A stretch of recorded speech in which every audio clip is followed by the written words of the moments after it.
Y'all, I'm up in the middle of the night, right?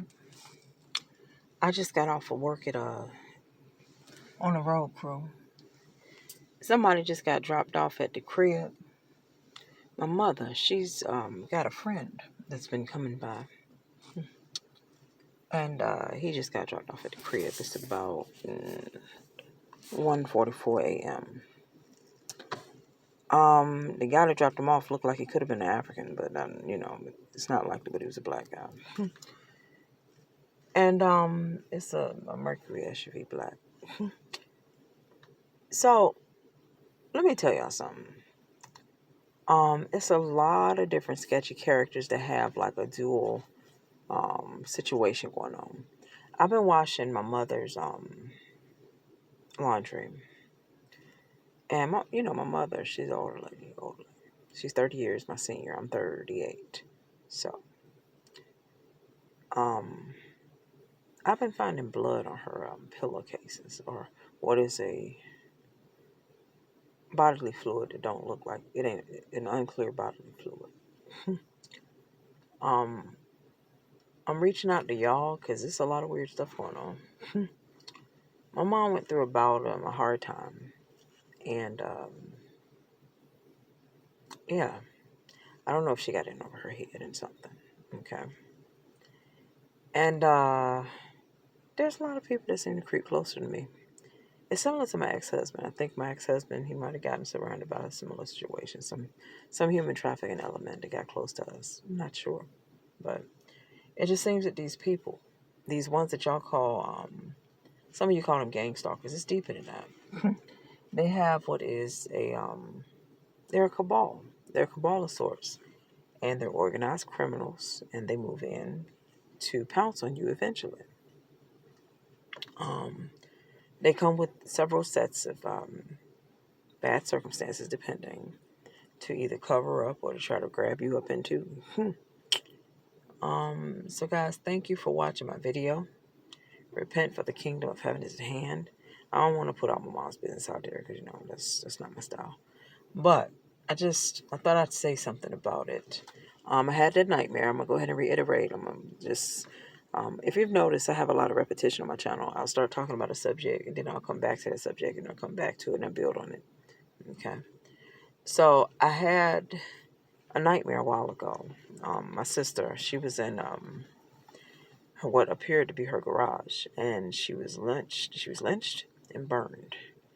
And across the like, it was a real scene, but it looked like it was like broadcast in my dream, like a TV show, but not fully.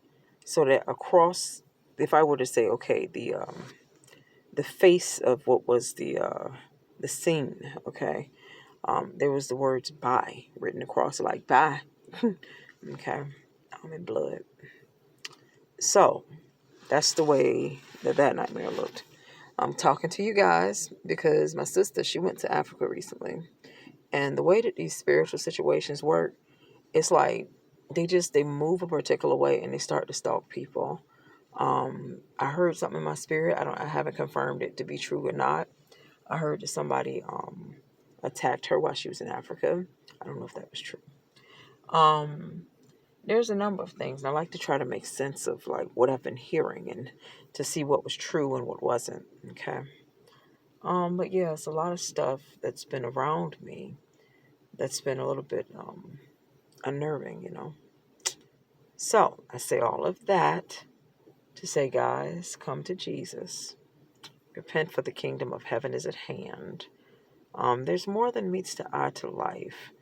And what happens is several of our situations, they converge in places, okay? There may be a few stringently oppressed Christians somewhere that are dealing with a bunch of people jumping on them, okay? I say where you can, pray for people, but also where you can, be proactive for people too, when it doesn't infringe on a person's rights, and when you know that you're sure that it's the right action to take, okay? So, intervention is a good thing in some cases.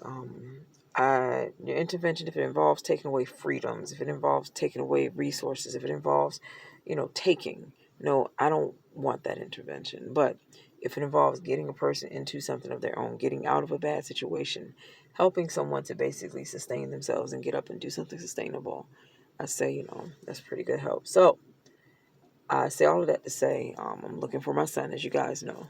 And yeah, it's a lot of crazy stuff going on. Just a lot of crazy stuff, but a lot of normal looking crazy stuff.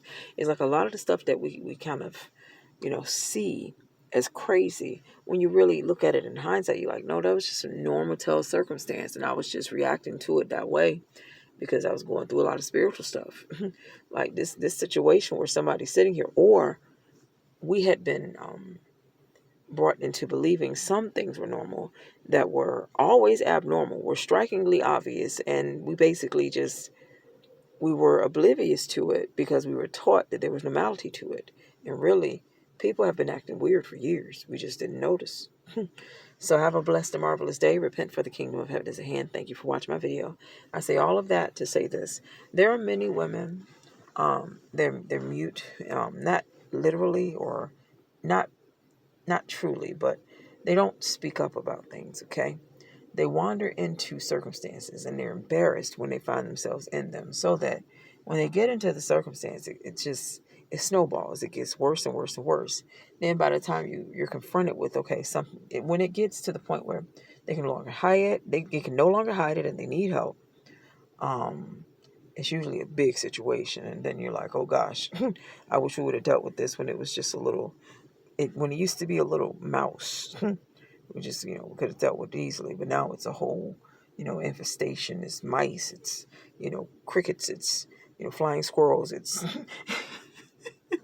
it's, raccoons, it's, llamas, So anyway, aid people where you see fit. When there are people who are silent and they tend not to divulge what they're going through, investigate, research people, look into people's names, look into people's social media backgrounds. Just do a quick Google search on a person. Real talk.